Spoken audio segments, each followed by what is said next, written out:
For nearly 6 years, the tiny home was sold as the answer to everything. Skyrocketing rents, impossible mortgages, a generation locked out of the American dream. From Netflix documentaries to backyard builders, the pitch was simple. Go small, go debt-free, go happy. Millions of Americans believed it, and prices for these 400-square-foot homes climbed to levels nobody thought possible. $60, $80, even $120,000 for a house on wheels. But in 2026, that dream is unraveling fast. Across the country, tiny home builders are closing their doors. Resale listings are piling up on marketplaces with no buyers in sight. Owners who paid pandemic prices are slashing tens of thousands off their asking price and still hearing silence. This is Discover the Nation, and today we're counting down the top 10 U.S. cities where tiny home prices are collapsing and sellers are panicking in 2026. Stay with us until number 1, because the city at the top of this list was once called the tiny home capital of America. Let's dive in. Number 10, Colorado Springs, Colorado. At the foot of Pikes Peak, Colorado Springs became one of the unlikeliest tiny home boomtowns in the country. During the pandemic, dozens of small builders set up shop in industrial parks along the Front Range, cranking out custom tiny homes for buyers who wanted mountain views without a mountain-sized mortgage. Wait lists stretched a year or more. Builders raised prices every quarter, and buyers kept paying. But in 2026, the workshops are going quiet. Several of the region's builders have shut down or filed for bankruptcy, leaving deposits unrefunded and half-finished shells sitting on trailers. The second-hand market tells the real story. Tiny homes that cost $90,000 to build in 2022 are now listed for $55,000, then $50,000, then whatever someone will offer. The problem is financing. Most tiny homes were never mortgaged like real houses. They were financed like RVs, with shorter terms and much higher rates. When interest rates spiked, monthly payments on a tiny home started rivaling payments on an actual starter home in nearby Pueblo or Fountain. Buyers did the math and walked away. Meanwhile, owners who need to sell are discovering the brutal truth the industry never advertised. A house appreciates, a trailer depreciates, and a tiny home on wheels, no matter how beautiful the cedar siding looks against the Rocky Mountains, is a trailer in the eyes of every lender in America. In Colorado Springs, the mountain dream is still standing. It's just worth about half of what people paid for it. And if a financing problem sounds bad, wait until you see what happens when a city changes the rules overnight. Number 9. Nashville, Tennessee. Nashville's tiny home story was never really about living small. It was about cashing in. As Music City's tourism exploded, investors realized a 1,200-square-foot lot could hold 3 or 4 tiny homes, each one earning $200 a night on Airbnb. Glamping resorts and tiny home villages sprouted across the surrounding hills, from Franklin to the edge of the Smokies. For a few golden years, a $50,000 unit could pay for itself in 18 months. Then the machine broke down. Metro Nashville tightened permits and enforcement on non-owner-occupied short-term rentals, and entire clusters of investor-owned tiny homes lost their legal right to operate. At the same time, the glamping market outside the city became hopelessly oversaturated. When every hillside has a designer tiny cabin with a fire pit and a hot tub, none of them feel special, and nightly rates have fallen off a cliff.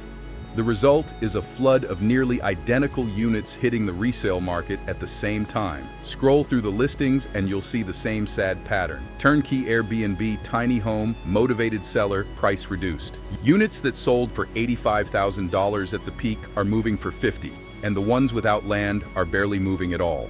The investors who got in early made fortunes. The ones who bought in 2023 at peak prices with peak financing are now competing against hundreds of their own copies. In Nashville, the bet on tourism is finally being settled, one price cut at a time. Number 8. Phoenix, Arizona. In the Arizona desert, tiny homes were marketed as the smart way to survive an unaffordable Sun Belt. Park model communities spread across Mesa, Apache Junction, and the East Valley, promising retirees and young workers a foothold in one of America's fastest-growing metros. Developers converted old RV parks into polished, tiny home villages with palm trees, pools, and monthly lot rents that seemed reasonable at the time. Now the desert math has turned hostile. Summer after summer of record heat has driven cooling bills for these thinly insulated units to painful levels, and insurers have started treating park models in extreme heat zones the same way they treat coastal property, with higher premiums or outright refusals. Lot rents, meanwhile, have climbed year after year because the land under a tiny home is the one thing the owner never controls. And then came the final blow. Phoenix apartment rents collapsed under a wave of new construction, with tens of thousands of new units flooding the metro. Suddenly, a renter could get a full-sized, air-conditioned apartment in Chandler for less per month than a tiny home payment, plus lot rent, plus utilities. The affordability argument, the entire reason these communities existed, evaporated. Now the parks are quietly emptying. Units are listed for months. Sellers drop prices in $5,000 increments, chasing a buyer pool that has moved on. Phoenix was supposed to prove that tiny homes could scale into real communities. Instead, it's proving that when regular housing gets cheaper, tiny housing gets abandoned. And in the next city, the losses stop landing on investors and start landing on the people who could least afford them. Number 7. Tampa Bay, Florida. Florida was always going to be the stress test, and in 2026, tiny homes in the Tampa Bay region are failing it. For years, park model tiny homes were the retirement hack of the Gulf Coast. Snowbirds from Ohio and Michigan could buy a furnished unit in a palm-lined community near Clearwater or Bradenton for a fraction of a condo's price and spend winters in the sunshine. Then the hurricanes kept coming. Storm after storm tore through mobile home and tiny home communities along the coast, and the insurance industry responded the way it always does. Premiums doubled, then doubled again, and many carriers simply stopped covering movable structures in flood zones altogether. A tiny home you cannot insure is a tiny home you cannot finance, and a tiny home you cannot finance is a tiny home you cannot sell. That chain reaction is now playing out in listing after listing across Pinellas and Manatee counties.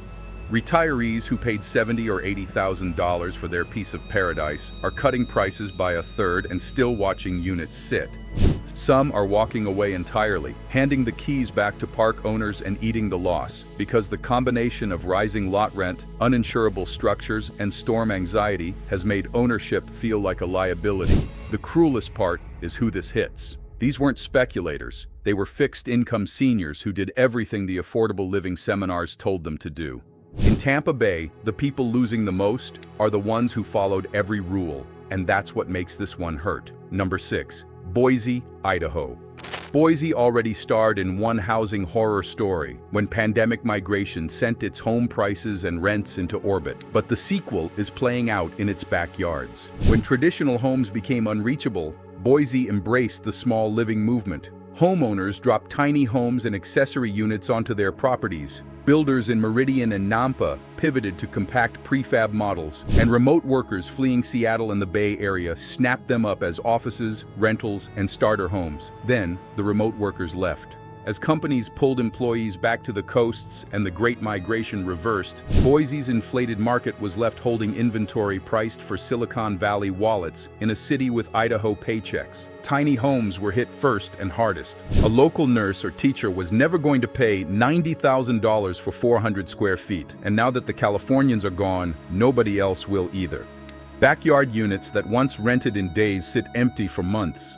Tiny homes parked on leased land face an even darker problem because when the landowner raises the ground rent or sells the lot, the tiny homeowner has to move a house they can't sell to land they can't afford. Facebook Marketplace around Boise has become a graveyard of beautiful, barely used tiny homes, each listing a little cheaper than the last. The city that symbolized the pandemic escape is now the proof of what happens when the escape ends. The people left, the tiny homes stayed, and their prices are still falling. Number 5. Portland, Oregon. If the tiny home movement has a birthplace, it's Portland. This is the city that romanticized small living before it was an industry, the city of backyard cottages, hand-built micro-homes, and zoning reforms that let almost anyone put a small dwelling almost anywhere. And that openness, ironically, is exactly what's crushing prices in 2026. Portland made it so easy to build small that the city is now drowning in small. Thousands of accessory dwelling units and tiny homes were added across neighborhoods from Selwood to St. John's, right as the city's population growth stalled and its rents flattened. Supply kept coming, demand didn't. The builders who defined the movement's early years are folding one by one, undercut by prefab factories and starved by a resale market where used tiny homes sell for less than the cost of their own materials. Owners who financed custom builds at the peak are discovering there is no appraisal magic coming to save them. A tiny home in Portland competes against a massive rental market that has gotten cheaper, an ADU market that has gotten crowded, and a buyer pool that has gotten smaller. Even the ideology has cooled. The minimalism wave that powered a decade of documentaries and workshops has faded from the culture, and without the romance, a 400-square-foot house is just a very small house at a very confusing price. Portland taught America to dream small. In 2026, it's teaching America what happens when everyone builds the same dream at the same time.